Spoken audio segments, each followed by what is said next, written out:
Hi guys, welcome back. It's Lisa. If you are new to the channel, welcome. Today I've got another super simple glam DIY for us.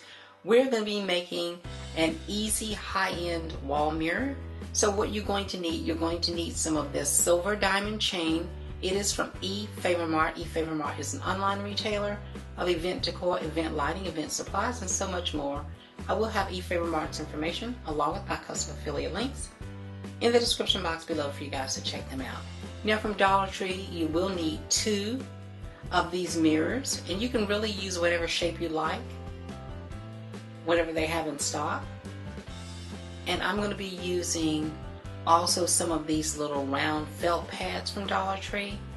I will be using both hot glue and tacky glue on this project, but if you'd like to make any of the components permanent, please use something like E6000 or an epoxy bond, and that will help to make it permanent. These are the items that we'll need in order to complete this beautiful wall mirror. If I decide to use additional items or even alternate items, I will list those in the description box below for you as well. Let's get started.